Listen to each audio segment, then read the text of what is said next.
Hi நண்பர்களே, நலம் 360 சேனலுக்கு உங்கள் அன்போடு வரவேற்கிறேன். இன்றைக்கி நம்ம எதை பற்றி பேச போகிறோன்னா, ரொம்ப முக்கியமான ஆரோக்கியம் தரும் ஒரு இயற்கை உணவான பீட்ரூட் ஜூஸ் பற்றி தான் பேச போகிறோம்.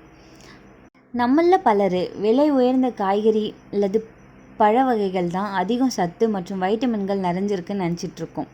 ஆனால் விலை குறைஞ்ச காய்கறி அல்லது பழங்கள் மீது நம்மளோட கவனம் செலுத்த மறந்துட்டோம்.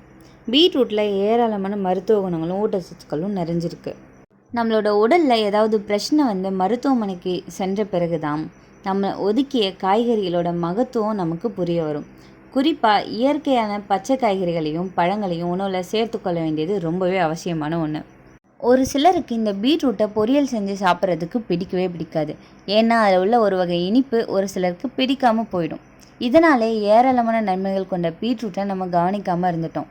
இதே நேரம் விலை குறைவான உடலுக்கு தேவையான அத்தனை அத்தியாவசியமும் கொண்டுள்ள இந்த பீட்ரூட்டை நம்ம சாப்பிட்றதால நம்ம உடம்புக்கு என்னென்ன நன்மை கிடைக்குது, இதை யாரெல்லாம் சாப்பிடணும் யாரெல்லாம் சாப்பிடக்கூடாதுன்னு நான் இப்போ சொல்கிறேன், நோட் பண்ணி வச்சுக்கோங்க. அதுக்கு முன்னாடி நலம் 360 சேனலை சப்ஸ்கிரைப் பண்ணாதவங்க சப்ஸ்கிரைப் பண்ணிக்கோங்க, மறக்காமல் பெல் ஐக்கானை ப்ரெஸ் பண்ணிக்கோங்க. வாங்க வீடியோக்குள்ளே போகலாம். இந்த பீட்ரூட் ஜூஸ் நம்ம குடிக்கிறதால நம்ம உடலில் சர்க்கரை அளவை இது கட்டுப்படுத்துது. இதிலிருந்து பெறப்படுற ஒரு வகை நார்ச்சத்து ஹைப்பர் கிளைசிமிக்கை கட்டுப்படுத்துது. பீட்ரூட் சாறு உட்கொள்வதால் உணவுக்கு பிறகு உயரும் சர்க்கரை அளவு கிளைசிமியாவை கட்டுப்படுத்த பயன்படுது. இதய நோய் மற்றும் பக்கவாதம் ஏற்படும் வாய்ப்பும் குறையுது.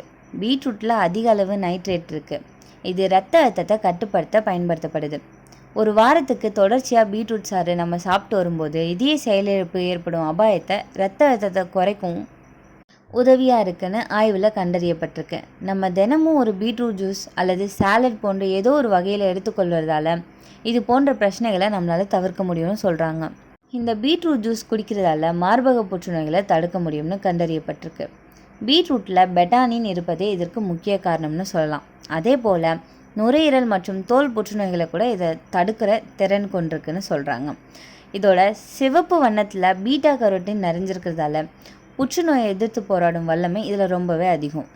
நம்மளோட உடலில் இரும்புச்சத்து குறைபாட்டால் ஏற்படும் அனிமியாவை பீட்ரூட்டில் உள்ள வைட்டமின்கள் குறைக்குது. உடல் சோறு, கவனமின்மை, எதுலேயும் ஆர்வம் இல்லாமல் இருக்கிறது போன்றவைக்கு வழிவகுக்கும். இந்த அனிமியாவை குணப்படுத்த பீட்ரூட்டை தினசரி எடுத்துக்கொள்வது போதுமான இரத்த சோகையிலேருந்து ரொம்பவே விரைவாக நம்மளை குணமடையலாம். கலோரிகள் குறைவாகவும் கொழுப்பற்ற உணவுகளில் பீட்ரூட் முக்கியமான ஒன்றா கருதப்படுது. இதனால் கொழுப்பை குறைக்க விரும்புகிறவங்க பீட்ரூட் சாற்றை அருந்தலாம். பீட்ரூட்டில் உள்ள பைட்டோநியூட்ரியன்ஸ் கொழுப்புகளை கரைப்பதற்கான மூலப்பொருட்கள் கொண்டதாக இருக்குது. கர்ப்பிணி பெண்களுக்கு பீட்ரூட் சாறு நன்மை பயக்கும் அப்படின்றது உறுதியாக சொல்லப்படுது. ஃபோலிக் அமிலம் குழந்தையோட நரம்பு குழாய் குறைபாடுகளை தடுப்பதில் முக்கிய பங்கு வகிக்குது. இதில் உள்ள ஃபோலாசின் பெண்களின் உடல் நலத்துக்கு ரொம்பவே நல்லது. கருவுறும் பெண்களுக்கு தேவையான சத்துக்கள் இந்த பீட்ரூட்டில் அதிகமாகவே இருக்குது. அப்படிப்பட்ட இந்த பீட்ரூட்டை நம்ம தொடர்ந்து சாப்பிட்றதன் மூலம் இரத்த அழுத்தம் குறையப்படுது. உடலுக்கு தேவையான ஆற்றலை அளிக்குது. இதய நோய் சம்பந்தமான பிரச்சனைகளுக்கு தீர்வு காணப்படுது. மேலும் உடல் எடை பிரச்சனை உடையவர்களுக்கு உடல் எடையை சரியான அளவில் பராமரிக்க இது உதவியாக இருக்குது. பீட்ரூட்டில் பொட்டாசியம் நிறையவே இருக்குது. இந்த சத்துக்கள் நரம்பு மற்றும் தசைகளோட செயலாக்கத்துக்கு ரொம்பவே ஹெல்ப்ஃபுல்லாக இருக்குது. பொதுவாக பொட்டாசியம் அளவு குறையும் போது நம்ம உடலில் சோர்வு, பலவீனம் மற்றும் தசைப்பிடிப்பு போன்ற பிரச்சனைகள் ஏற்படும். எனவே பீட்ரூட்டில் பொட்டாசியம் ரொம்பவே அதிகமான அளவு இருக்கிறதால அதை வயதானவர்கள் மற்றும் குழந்தைகள் தினமும் உணவில் எடுத்துக்கொள்வது நல்ல பலனை தரும். இல்லைனா வாரத்தில் ஒரு முறையாவது கட்டாயம் இந்த பீட்ரூட்டை எடுத்துக்கிறது நல்லது. இந்த பீட்ரூட் சாரோட வெள்ளரி சாறு கலந்து சாப்பிட்டு வர சிறுநீரகங்களும் பித்தப்பையும் சுத்திகரிக்கப்படுது. பீட்ரூட் சாரோட படிகாரத்தை பொடியாக்கி சேர்த்து கலந்து உடலில் எரிச்சல் அரிப்பு உள்ள இடங்கள் மேலே தடவை எரிச்சல் அரிப்பு குணமாகும். பீட்ரூட்டை வேக வச்ச நீரில் வினிகரை கலந்து சொறி, பொடுகு, ஆறாத புண்கள் மேலே தடவி வந்தால் நல்ல பலன் கிடைக்கும். பீட்ரூட் சாறு ஜீரணத்தை நீக்கி செரிமான சக்தியை அதிகரிக்கும். இரத்த சோகையை குணமாக்குது. பீட்ரூட்டில் அதிக அளவு இரும்புச்சத்து இருக்குது. இது ஜூஸாக குடிக்கிறதால இரத்த உற்பத்தி அதிகரித்து ஹீமோக்ளோபின் அளவு உயரும். இரத்த ஊட்டத்தை மேம்படுத்துது. பீட்ரூட் ஜூஸில் உள்ள நைட்ரேட் இரத்த நாளங்களை விரிவாக்கும். இதனால் இரத்த அழுத்தம் கட்டுப்பாட்டில் இருக்கும். இதய ஆரோக்கியமும் உயரும். உடற்பயிற்சி செய்கிறதுக்கு முன்னாடி பீட்ரூட் ஜூஸ் குடித்தா உடல் சக்தி நீண்ட நேரம் இருக்கும். விளையாட்டு வீரர்கள் அதிகமாக இதை பயன்படுத்துவாங்க. இந்த பீட்ரூட் ஜூஸ் குடிக்கிறதால முகத்தில் பளபளப்பு அதிகரிக்கும். பிம்பிள், பிளாக் ஸ்பாட்ஸும் குறையும். தோல் மற்றும் அழகுக்கு இது ரொம்பவே நன்மை பயக்கும். பீட்ரூட் ஜூஸ் கல்லீரலை சுத்தம் செய்யும், டீடாக்ஸ் பண்ணியே செய்யுது. மருந் மது அருந்துறவங்களுக்கு, கல்லீரல் பலவீனமாக இருக்கிறவங்களுக்கு இது ரொம்பவே ஹெல்ப்ஃபுல்லாக இருக்கும். பீட்ரூட் ஜூஸில் உள்ள நார்ச்சத்து செரிமான சக்தியை அதிகரிக்கும். மலச்சிக்கல் பிரச்சனையும் குறையும். செரிமானத்திற்கு இது ரொம்பவே நல்லது. நைட்ரேட் அதிகம் இருக்கிறதால மூளைக்கு ஆக்சிஜன் ஓட்டம் அதிகரிக்கும். நினைவாற்றல், கவனிப்பு திறன் மேம்படும். மூளையும் ஆரோக்கியமாக இருக்கும். உயர் ரத்த அழுத்தம் உள்ளவர்களுக்கு தினமும் பீட்ரூட் ஜூஸ் குடிக்கிறதால நல்ல பலன் தரும். பீட்ரூட் ஜூஸ் குடிக்கிறதால கருவில் வளரும் குழந்தைக்கு போதுமான இரும்புச்சத்து, ஃபோலிக் ஆசிட் கிடைக்கும். பீட்ரூட் ஜூஸ் குறைந்த கேலரி கொண்டது. இதை குடிக்கிறதால வயிறு நிறைவாக இருக்கும். அதிகமாக சாப்பிட்றத நம்மளால் தவிர்க்க முடியும்.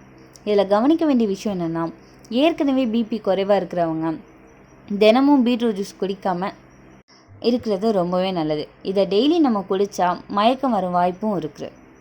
பீட்ரூட்டில் ஆக்சலேட் அதிகம் இருக்குது. ஸோ சிறுநீரக கற்கள் உள்ளவங்க அதிகமாக குடிக்கக்கூடாது. சர்க்கரை நோயாளிகள் அதிகமாக குடித்தா ரத்த சர்க்கரை அளவு திடீர்னு உயரும் வாய்ப்பு இருக்குது. அதிகமாக குடிக்கிறதால வயிற்றுப்போக்கு, வயிறு வீக்கம் போன்ற பிரச்சனைகளும் வரலாம். பீட்ரூட் ஜூஸ் குடித்த பிறகு சிறுநீர் மலத்தில் சிவப்பு நிறம் தோன்றும். இது பாதிப்பு அல்ல, ஆனால் சிலர் பயப்படக்கூடும். நம்மள ஒரு சிலருக்கு பீட்ரூட் ஜூஸ்க்கு அலர்ஜி ஏற்படலாம். தோல், சிரங்கு, குமட்டல் போன்றவையும் ஏற்படும். இதை அப்போ எப்படி நம்ம சாப்பிடலாம்? தினமும் ஒரு கப் சாப்பிட்றது போதுமானது. அதிகப்படுத்தினாதான் நன்மை குறைந்து தீமை அதிகமாகும்.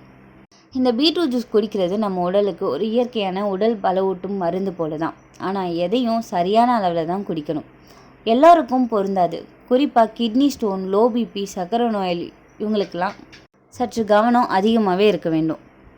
என்ன மாதிரியே பீட்ரூட் சாப்பிட்றது இதுக்கு முன்னாடி வரைக்கும் எத்தனை பேருக்கு பிடிக்காதுன்னு கமெண்ட்டில் சொல்லிடுங்க. இந்த வீடியோ உங்களுக்கு பிடிச்சிருந்துச்சுன்னா லைக் பண்ணுங்கள், ஷேர் பண்ணுங்கள். மறக்காமல் நம்ம சேனலை சப்ஸ்கிரைப் பண்ணுங்கள். இன்னொரு அற்புதமான வீடியோவில் உங்களை சந்திக்கிறேன். பாய்.